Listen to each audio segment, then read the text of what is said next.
We are pumped now to welcome in the UFL frontrunner for MVP. That's right. Birmingham Stallions quarterback Adrian Martinez joins us today. Adrian, thank you so much, buddy. First of a number of questions that we have for you, if you do not mind. How many pages were left out of the playbook? You just played a team you're going to see again in 6 days in the same arena. How much of the playbook did you actually show them this week? Well, first off, I appreciate it. Thanks for having me on. And secondly, we play to win the game. So I wouldn't say we kept it entirely vanilla. We obviously called things to win, to convert on third down, to score in the red zone. I mean, that's part of playing the game. So I think Skip's great, our head coach / offensive coordinator / quarterback coach. I think he's great at drawing some stuff up. So I think we'll have some new things to run, and we'll be just fine. Heck yeah. So take me through that final moment at the end of the game. You see Jake Bates, the guy who's been hitting 60-yard field goals the entire season. The boogeyman. For a 50-yarder. He's already hit a couple in the game. What are you going through on the sideline as you're watching him line up to kick a field goal for them to win it?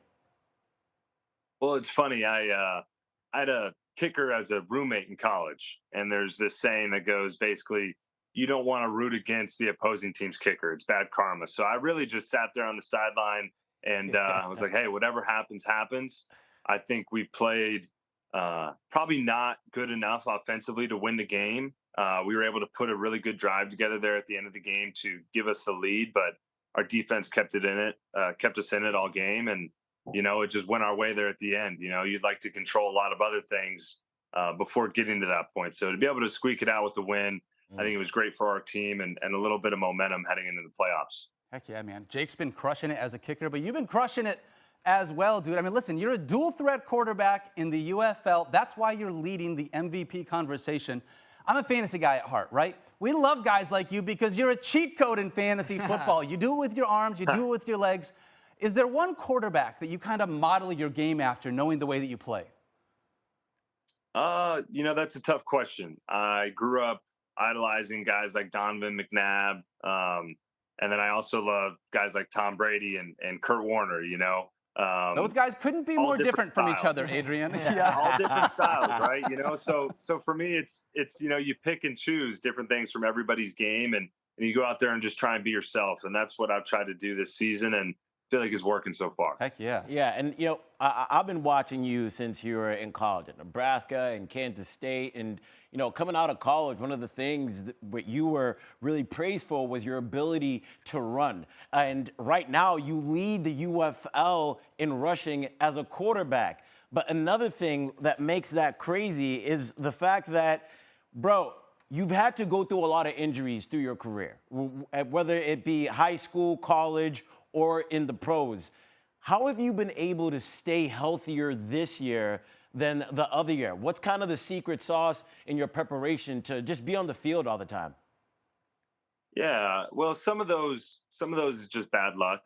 Some things you can't control. And then there's the other piece of it, which is making sure that you're consistently in the weight room, consistently doing the extra work to make sure that your body's in the right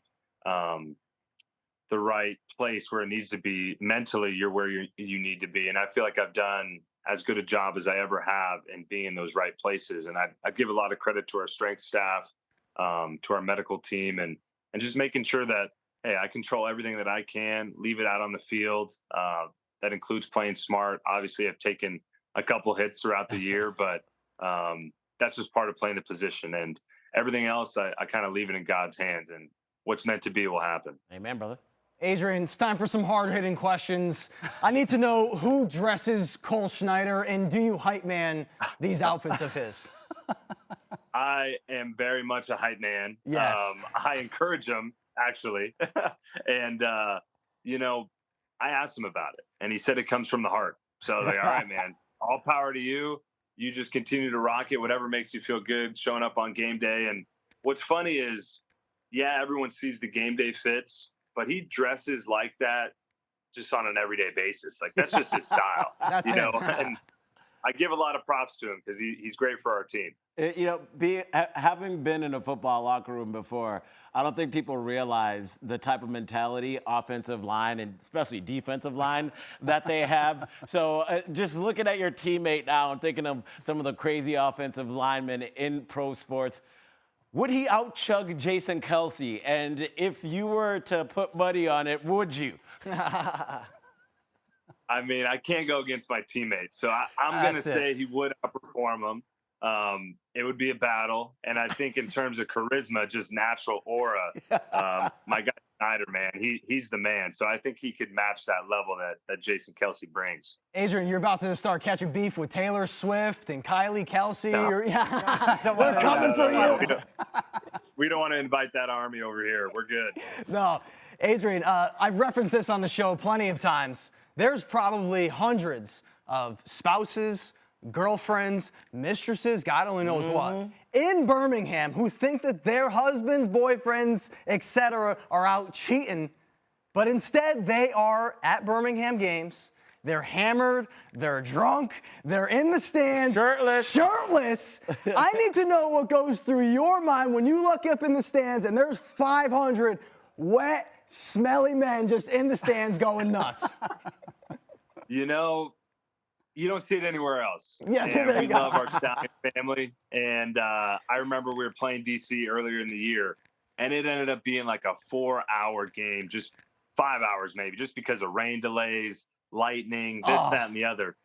We get in the fourth quarter, and you know who's still there? That shirtless, whatever you want to call that crew, man. Just absolutely great fans, people who just love ball. Come and support us. So we definitely feel it, and I think it adds a little boost to our team. So it's fun. It's fun that they're out there like that. Hey, man, speaking of that game against DC, I'll tell you what. The anchor of the Beer Snake had some words for your fans earlier today. Check this out. Guys, this has been an incredible crowd. They say that they're better than Birmingham. Obviously, Birmingham isn't here to defend itself. 75 feet, I'm told, is where we're at. I was shirtless holding the Beer Snake before Birmingham, and they're shirtless, boys, all right? I was doing that first. Okay. Evan started it. Noted. Thank you, Evan. Guys, I got to send it back to you. Shots fired. Oh, no. Shirtless Stallions fans catching some smoke, Adrian. Anything to respond with to stand up for your fans? I mean, we could barely understand the guy. We'll leave it at this. You know, our guys are proud. We're going to the playoffs. We're pumped, and we have one more game to show that we got the best fans. Okay? That was a shot fired back right there. He said, we're going to the playoffs. Right. So you can go ahead and build that Beer Snake at the crib. Our fans are going to be shirtless at our stadium. But, man, Adrian, it's been a great year to just watch you play. And we were looking it up earlier. You had your opportunity with the Lions, and then, you were in that camp and then got your chance here in the UFL. And we expect you to be one of those guys who gets a call from a GM. So from that time where you were with the Lions until now and how you've improved, what would you say to them on how you've basically developed into an NFL caliber quarterback? Well, I'd say this, I love football. I want to continue to keep playing and continue to progress. I think I'm such a better player than I was when I was in Detroit. I think when I was in Detroit, I was a better player than when I was at K-State, and same can be said for Nebraska.